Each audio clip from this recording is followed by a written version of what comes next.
Okay, I want to show you how to put together AR-15 lower assembly with the upper assembly. This one is in caliber 223 Wild, which is a upgraded version of the NATO round.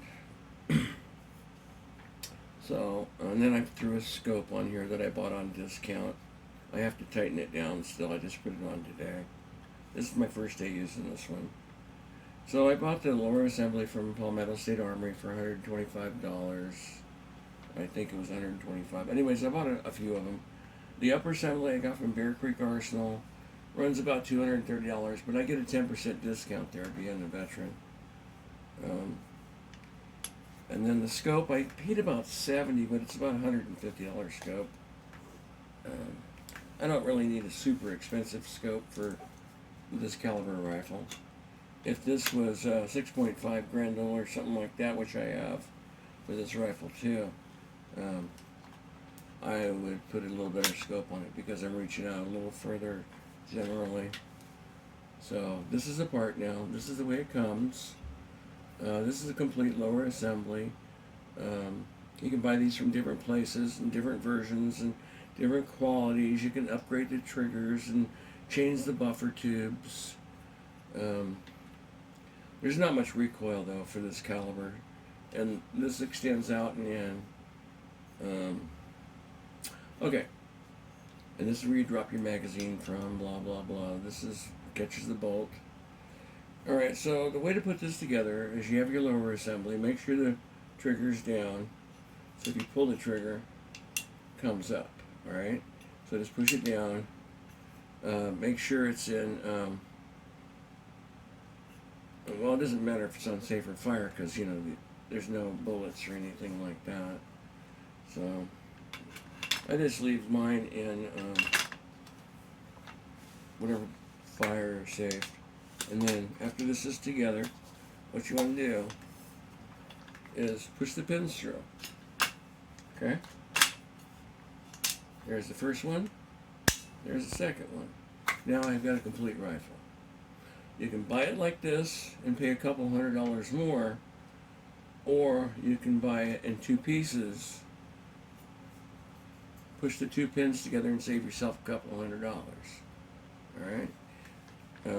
I'll show you that again. Push the pins out, the two pins. I'm a little slow because my thumbs and fingers, I'm getting old, believe it or not, 67 already. So, even though I look good. Okay, now, so I pulled the two pins out. Okay, now I have my upper assembly with the scope and everything. Here's my lower assembly. Put the two together. And then push the pins through. Like I said, I'm a little slow. You can be fast if you need to be. I don't need to be fast. I'm doing this at home. Take this out and shoot this today. And then the magazine goes down here. Okay, it's going to be a 223 magazine, or 5.56 by 45 NATO. Either one. If I put my 7.62 by 39 upper on here, which I'm going to do, then I use the 7.62 by 39 magazine. They all fit in the same magazine dwell right here. And then this is the right side charging handle generation 2. So in order to put this together, back here, this part right here has to be flat going across the bottom. And then if I want to extend my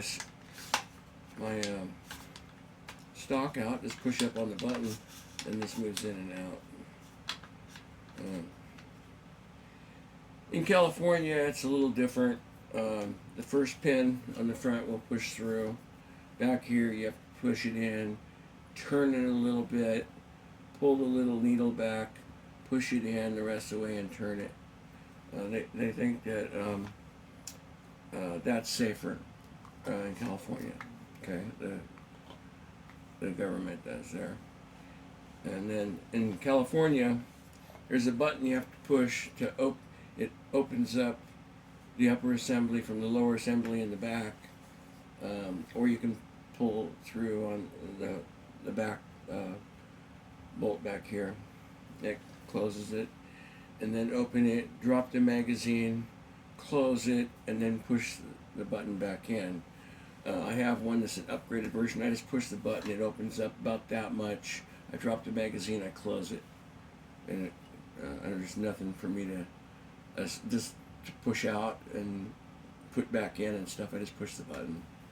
It's about 0.2 of a second difference between this version and the California version. I have both. They look the same, other than having that conversion in there to make the gun have to open from top from the bottom a little bit in order to drop the magazine. It's just one of the California control things for guns. I disagree with it, but while I'm living there with that gun version, I had to follow their rules and laws. So that one cost me about $100 more than this version cost. Because this one I could put together myself. In California, they make sure you don't get a good deal if you're going to do it yourself, because you have to ship the lower to an FFL dealer. Here in Utah, it's $20 to send it to an FFL and do the paperwork and stuff like that. In California, it's $100 just for the ship to the FFL. They have a $50 state tax, and then the gun place wants to make some money. So in California, the gun place charges you $50. So altogether, you're paying $100 to ship it in California. So instead of paying $350 plus all the taxes and everything, bringing it up to about $400, you figure you're going to spend about $80 more to $100 more in California. Just a control thing that they have. And I can change the upper assembly to different calibers. I can go to the regular NATO round. I can go to the 450 Bushmaster, 50 caliber Beowulf. I can do a bunch of different calibers on this upper assembly. I can go with 410 shotgun. I can go 22 long rifle, 22 Magnum. All kinds of different calibers. There's probably 40 different ones. I can change the barrel, the upper assembly barrel, and use a different caliber. For me, I have a 22 conversion kit for my regular one from California, so I can shoot 22 long rifle just by changing the bolt.